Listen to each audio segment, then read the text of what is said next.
1945. La guerre est terminée. L'Europe est en ruine. 70 millions de personnes sont mortes. Des villes entières ont été rasées. Des économies centenaires ont été détruites en 6 ans de bombardements, de famine et de destruction systématique. La Grande-Bretagne est techniquement victorieuse, mais pratiquement en faillite. La France a perdu une génération entière de travailleurs et d'infrastructures.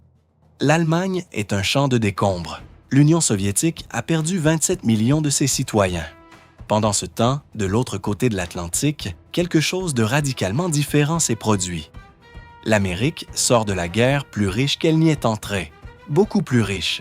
En 1945, les États-Unis produisent 50% de l'ensemble du produit intérieur brut mondial. Ils détiennent 70% des réserves d'or mondiales. Le dollar américain a remplacé la livre sterling comme monnaie de réserve mondiale. Les entreprises américaines affichent leurs profits les plus élevés de l'histoire pendant les années de guerre. 70 millions de morts en Europe, des profits records en Amérique. Ce n'est pas une coïncidence, c'est une stratégie. 1939. Avant de comprendre comment l'Amérique s'est enrichie pendant la guerre, il faut comprendre à quel point l'Amérique était pauvre avant la guerre. La Grande Dépression de 1929 a dévasté l'économie américaine pendant une décennie entière. En 1933, le chômage atteint 25% de la population active. Des millions d'Américains font la queue devant les soupes populaires. Des familles entières vivent en des bidonvilles appelés Hooverville, du nom du président que tout le monde tient responsable de la catastrophe. Les banques ferment par milliers. Les agriculteurs perdent leurs fermes. Les ouvriers perdent leurs emplois. Les usines tournent à 20% de leur capacité. Le rêve américain semble définitivement brisé. Franklin Roosevelt arrive au pouvoir en 1933 avec son New Deal ambitieux, des programmes gouvernementaux massifs, des travaux publics à grande échelle, des régulations financières nouvelles. Le New Deal stabilise la situation, mais ne résout pas le problème fondamental. En 1939, 10 ans après le krach boursier, le chômage américain reste à 17%. L'économie américaine est loin d'avoir retrouvé sa pleine puissance. Les usines sont sous-utilisées. Les travailleurs sont disponibles, mais sans emploi. Les capitaux existent, mais ne trouvent pas d'investissement rentable. L'Amérique est un géant endormi, immense en potentiel, mais paralysé par la dépression économique la plus longue de son histoire.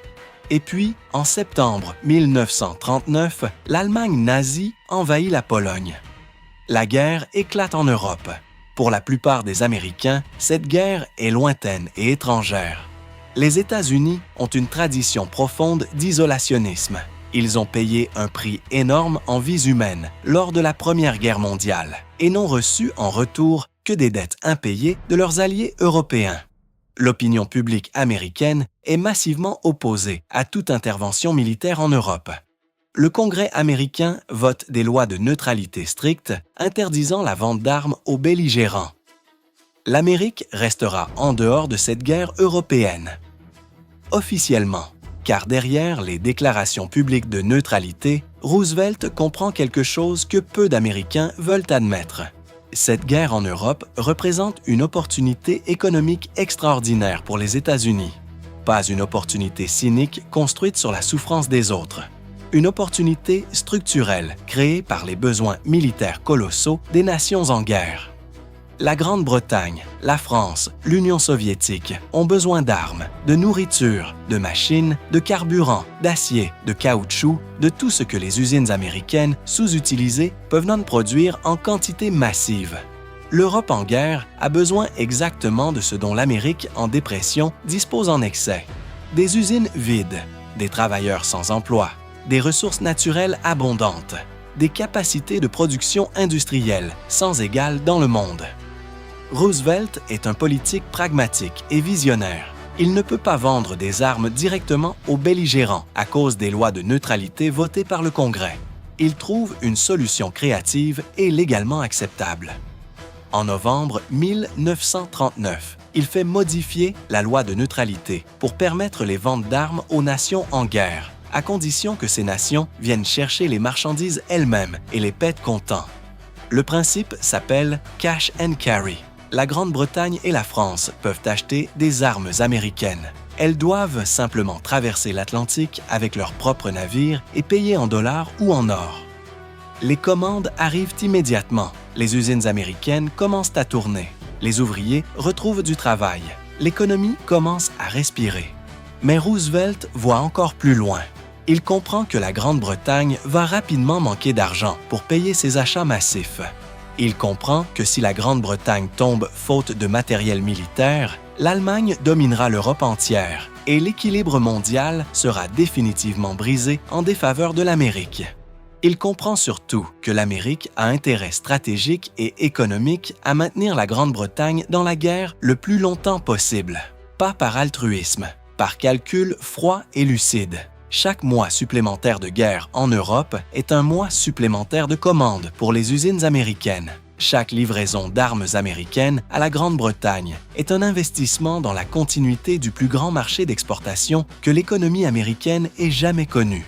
La guerre en Europe est en train de guérir la Grande Dépression américaine. Et Roosevelt n'a pas l'intention de laisser cette guérison s'interrompre prématurément. Décembre 1940. La Grande-Bretagne est au bord du gouffre financier. Elle a dépensé la quasi-totalité de ses réserves d'or et de dollars pour payer les armes américaines depuis le début de la guerre. Winston Churchill envoie une lettre personnelle et désespérée à Roosevelt. La Grande-Bretagne ne peut plus se permettre de payer. Si les livraisons s'arrêtent, la Grande-Bretagne tombe. Roosevelt reçoit cette lettre pendant ses vacances en mer des Caraïbes. Il réfléchit pendant plusieurs jours. Il trouve une solution brillante dans sa simplicité et révolutionnaire dans ses implications économiques à long terme. En janvier 1941, Roosevelt présente au Congrès américain le programme Lend-Lease. Le principe est expliqué au public américain avec une métaphore simple et efficace. Si la maison de votre voisin prend feu, vous lui prêtez votre tuyau d'arrosage pour éteindre l'incendie. Vous ne lui vendez pas le tuyau. Vous le lui prêtez, il vous le rendra après l'incendie.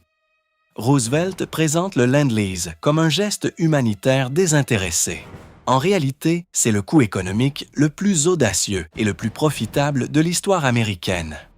Le programme Lend-Lease permet aux États-Unis de fournir des armes, des munitions, de la nourriture, du pétrole et toutes sortes de matériaux militaires à n'importe quelle nation dont la défense est jugée vitale pour la sécurité américaine. Pas de paiement immédiat requis. Les bénéficiaires paieront après la guerre, en nature ou en service. En pratique, la grande majorité des livraisons Lend-Lease ne sera jamais remboursée. Mais cela n'a aucune importance pour l'objectif réel du programme. L'objectif réel n'est pas de se faire rembourser.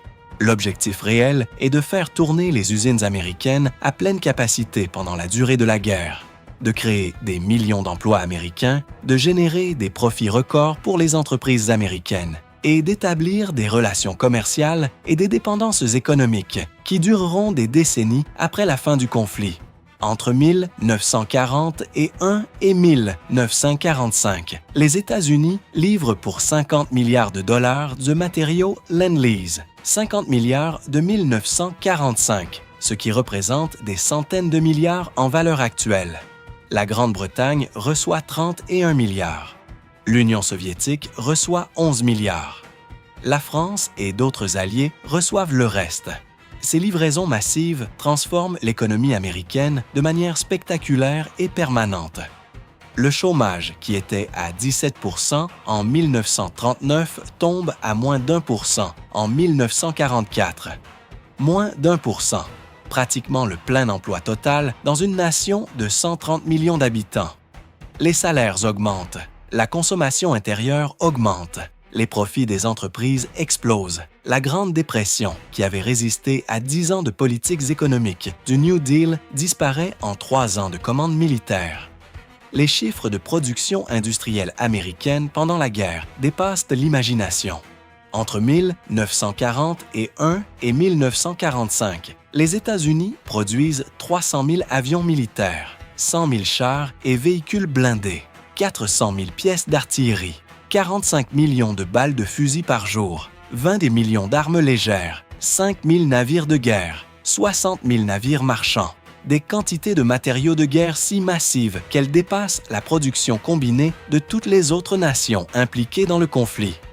L'Amérique ne se contente pas de participer à la guerre. Elle devient littéralement l'arsenal du monde entier. Et chaque obus produit, chaque avion assemblé, chaque char construit représente des profits pour les entreprises américaines et des salaires pour les travailleurs américains. Mais l'enrichissement de l'Amérique ne passe pas seulement par la production industrielle. Il passe aussi et surtout par la finance internationale. Depuis la Première Guerre mondiale, la livre sterling britannique était la monnaie de réserve mondiale. Les échanges commerciaux internationaux se faisaient en livres. Les réserves des banques centrales du monde entier étaient détenues en livres. La Grande-Bretagne tirait de ce statut une puissance financière considérable et des avantages économiques structurels énormes. La Seconde Guerre mondiale détruit ce privilège britannique définitivement et irréversiblement. En juillet 1944, avant même la fin de la guerre, les représentants de 44 nations alliées se réunissent dans un hôtel de Bretton Woods, dans l'État du New Hampshire, pour concevoir le système monétaire international de l'après-guerre. Les négociations durent 3 semaines. Le représentant britannique, l'économiste John Maynard Keynes, propose un système basé sur une nouvelle monnaie internationale neutre appelée le Bancor. La délégation américaine, dirigée par Harry Dexter White, refuse catégoriquement. Elle impose sa propre vision. Le dollar américain deviendra la monnaie de réserve mondiale. Toutes les autres monnaies seront définies par rapport au dollar. Le dollar seul sera convertible en or au prix fixe de 35 $ l'once. Le reste du monde devra détenir des dollars pour commercer internationalement. Keynes comprend parfaitement ce que cela signifie pour la Grande-Bretagne et pour l'Europe. Il accepte néanmoins parce qu'il n'a pas le choix. L'Amérique détient les cartes. Elle détient 70% des réserves d'or mondiales. Elle est le seul créancier solvable de la planète. Bretton Woods est une capitulation économique européenne habillée en accord multilatéral. Les accords de Bretton Woods créent également 2 institutions qui vont dominer l'économie mondiale pour les décennies suivantes.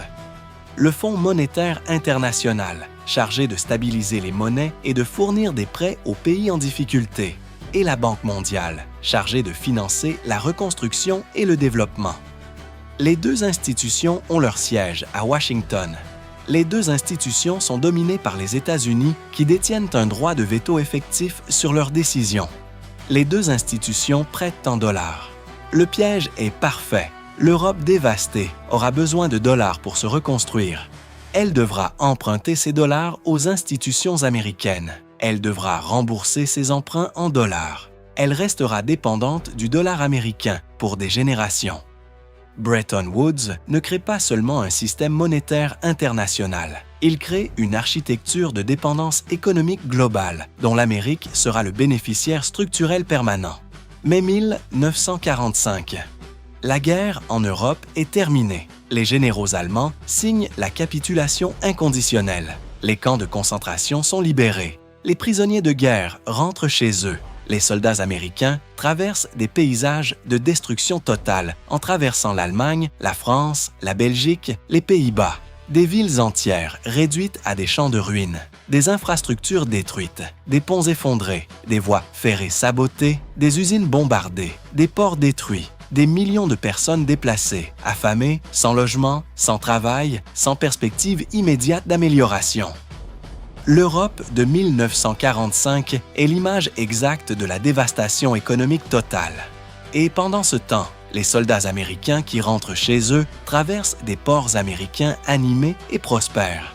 Ils retrouvent des familles qui ont travaillé pendant 4 ans dans des usines tournant à pleine capacité. Ils retrouvent des épouses qui ont économisé leur salaire de guerre dans des comptes bancaires bien garnis.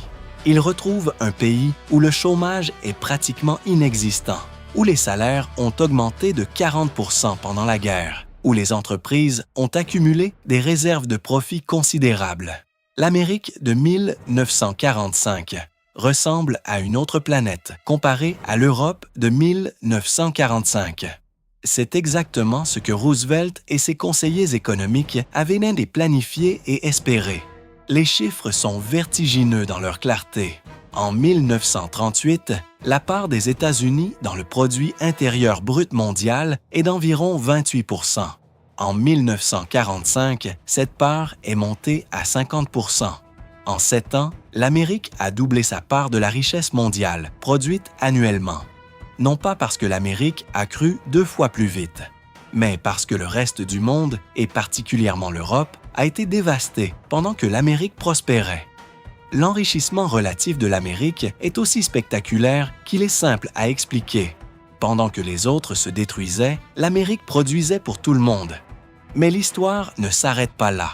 Le coup économique le plus brillant de l'Amérique ne vient pas pendant la guerre. Il vient après.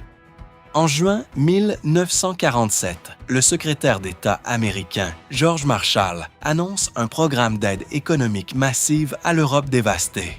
13 milliards de dollars sur 4 ans, des dollars américains pour reconstruire les infrastructures européennes, relancer les industries européennes, nourrir les populations européennes affamées. Le plan de Marshall est présenté au monde comme un acte de générosité américaine sans précédent. Une main tendue vers des alliés dans le besoin. Une démonstration de la magnanimité américaine face à la souffrance européenne. En réalité, le plan Marshall est le complément logique et indispensable de toute la stratégie économique américaine depuis 1939. L'Amérique a besoin que l'Europe se relève, pas par altruisme, par nécessité économique froide et calculée. Une Europe en ruine ne peut pas acheter les produits américains que les usines américaines continuent de produire en quantité massive. Une Europe affamée et déstabilisée est une Europe vulnérable au communisme soviétique, ce qui menacerait les marchés et les investissements américains sur le continent.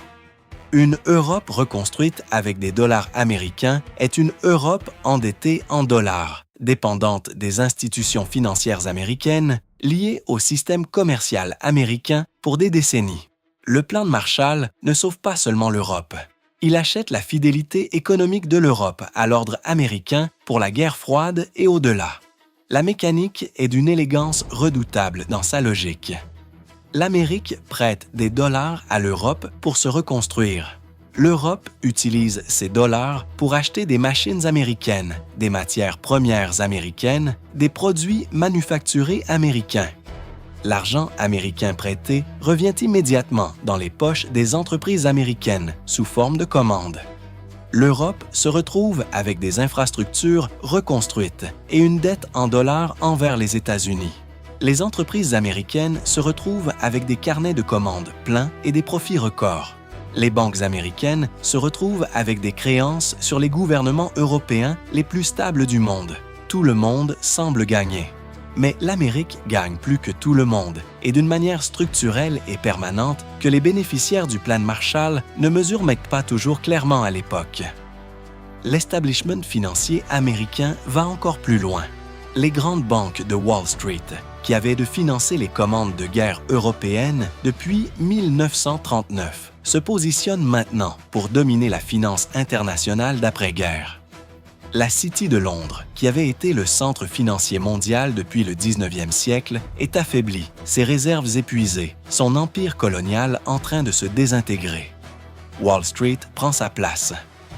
Les grandes entreprises américaines, enrichies par les profits de guerre et disposant de capitaux considérables, commencent à investir massivement en Europe. Elles rachètent des entreprises européennes affaiblies. Elles établissent des filiales dans les pays reconstruits avec les dollars du plan Marshall. Elles créent des marchés captifs pour leurs produits dans des économies qui dépendent de leurs investissements pour continuer à croître. L'impérialisme économique américain de l'après-guerre commence non pas avec des soldats et des fusils, mais avec des dollars et des contrats. En 1948, 3 ans seulement après la fin de la guerre, l'Amérique est indiscutablement la puissance économique dominante de la planète. Elle produit la moitié de la richesse mondiale. Elle détient la majorité de l'or mondial. Sa monnaie est la monnaie du monde. Ses entreprises dominent les secteurs industriels les plus stratégiques. Ses institutions financières contrôlent les flux de capitaux internationaux. Son marché intérieur est le plus grand et le plus solvable du monde. Et tout cela a été construit directement sur les ruines de la guerre européenne. La vraie question n'est pas de savoir si l'Amérique a profité de la guerre. Les chiffres répondent à cette question sans équivoque possible. La vraie question est de savoir si ce résultat était planifié ou accidentel. La réponse est quelque part entre les deux.